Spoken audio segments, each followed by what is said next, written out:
with the most local news. This is News 4 at 6:30. In our city, in that Lovejoy, that Iron Island neighborhood, we've lost a precious little one. Right now on News 4 at 6:30, a life taken far too soon. A fire claims the life of a little boy and destroys an entire home. How the community is helping the family through this tragic time.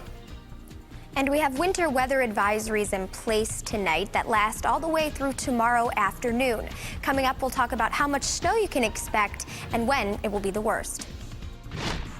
If you have to be patted down to walk into a bar, it's not the type of bar I want to give a license to do business on my business strip. And a councilman calls for a bar to permanently close after a man is shot outside over the weekend.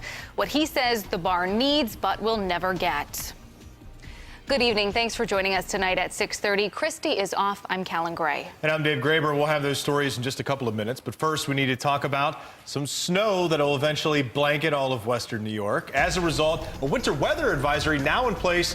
Forewarned meteorologist Kaylee Went has your updated forecast first at 6:30. Kaylee. Good evening. We do have those winter weather advisories in place all the way through 1 p.m. tomorrow afternoon for most of western New York.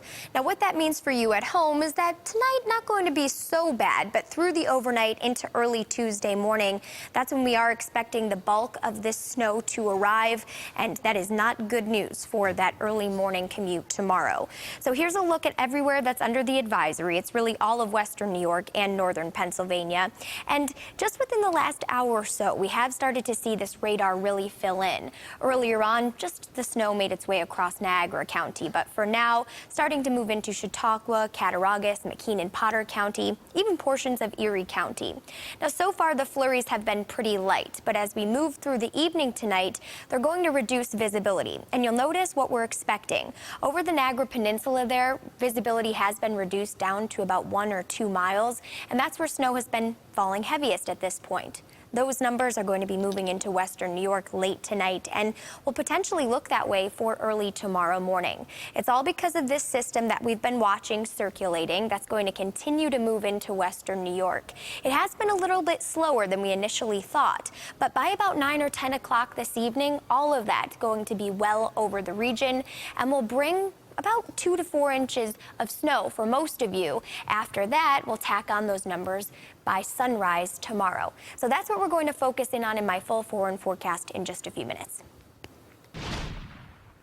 He was amazing. He was the most beautiful boy you ever seen. The Buffalo father and family are devastated tonight after a fire killed his son and destroyed his home. 7-year-old Anthony Conti was the second grader at Discovery School 43. The young boy died in a 3-alarm fire on Benzinger Street this morning. Tonight, the community is coming together for this heartbroken family. News 4's Jen Schatz is in Lovejoy, where hearts are heavy. Standing in front of what's left of the Conti home here on Benzinger Street. What lines the yard now is charred furniture and belongings. This is where their kids used to play. The Conti family has 7 children, including young Anthony. They were all home when the fire broke out. I got 2 lines coming to the back door. Hugs 100 times a day. I love yous 100 times a day. Just always loving, always loving. He was the most loving boy. The playful, bright-eyed 7-year-old taken too soon. Anthony Conti is one of 7 children. His family's Benzinger Street home caught fire just before 3 a.m. His siblings and parents were able to get out. Anthony was found feet from his bedroom in the kitchen. They started CPR immediately, and unfortunately, that child did perish in that fire. Anthony, a second grader at Buffalo School 43, was pronounced dead at the hospital. Officials say he likely died from smoke inhalation. His father, Joseph, narrowly escaped. He suffered burns to his face and head. My whole bed was blazed, and I just started trying to put the bed out. I tried putting blankets over it, and there was just nothing I could do. The cause of the fire, which started on the first floor, is under investigation. Officials say the home is destroyed. It was a double-family home converted to a single-family one. It promotes fire growth. There's no stops from the attic, from the basement all the way up to the attic, so fire does travel very quickly in those types of construction. Around 70 firefighters were on scene. The youngest of the Conti children is just 3 years old. Dad Joseph says his family is leaning on each other to get through this tragedy. They're such awesome kids that we raised, and it's just, one of them maybe was just too good and he wanted them. If you need any proof of just how much this community is wrapping its arms around this grieving family, look no further than their front yard. This growing memorial has been getting larger as the night goes on. You can see there's messages of support, balloons, and teddy bears. There's also a GoFundMe link set up to help the Conti family, as well as several other ways you can make donations to help them. All of that information can be found on our website, WIVB.com. Reporting from Bensinger Street in the Lovejoy neighborhood, Jen Shantz, News 4 at 6:30. Jen, thanks very much. All new at 6:30 tonight. We're working to learn about more details at a fire at this restaurant you're seeing there. This was the scene just before 6 o'clock at the Meijen Chinese restaurant at Kenmore Avenue and Windermere Boulevard. Now, this is near Main Street. You can see a lot of smoke coming from the roof there. We're going to keep you updated as we learn new details. Neighbors are on edge, and a councilman outraged after a shooting outside a bar in the Lovejoy neighborhood over the weekend. The shooting at Checkmate Bar and Grill left one man fighting for his life, and now Councilman Rich Fontana wants to see it shut down.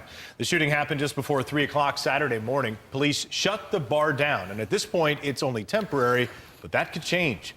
Fontana tells us the Commissioner of Inspections has scheduled a hearing on the bar's license. Now, the owners did agree with the city to operate just as a restaurant in hopes of remaining open. Fontana says his office has received dozens of complaints about the bar, and he says it draws a bad crowd and unwanted violence. They need like weapons security at this bar. They need like airport security. They need the TSA in front of this place. And they're not going to be able to afford the TSA. So I really think that they're going to have to just face facts, shut the place down. Well, tonight the owners will be clearing all of the liquor out of the restaurant and will reopen soon with their same menu. We'll keep you posted as the investigation continues. Police in Jamestown announced an investigation into a sexual assault they say happened in a residence hall at the community college. Police say it happened around 4 o'clock this morning at the JCC dorms on Falconer Street. Police tell us they don't believe the assault was a random act. Students are still being interviewed this evening. Anyone with information is asked to call police. That number 483-7537. An Ohio man charged with killing his girlfriend and bringing her body to Niagara Falls was back in court today.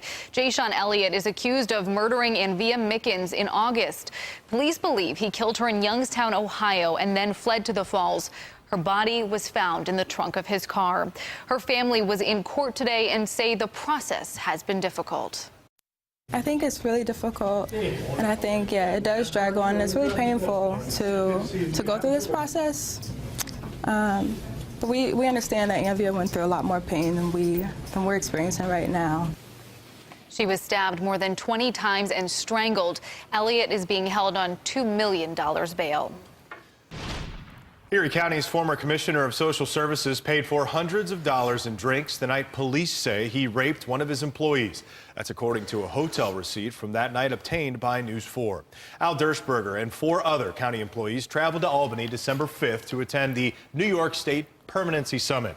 News 4 obtained Dershberger's Renaissance Hotel receipt. You're seeing it there, which shows the former commissioner used his own credit card to pay for a $240 bar tab. Summit attendees tell me Dershberger paid the tab at the hotel, and then he and others, including the alleged victim, continued to drink at another bar. Authorities in Albany say Dershberger and his subordinate employee then returned back to the Renaissance Hotel, where Dershberger forced himself upon her.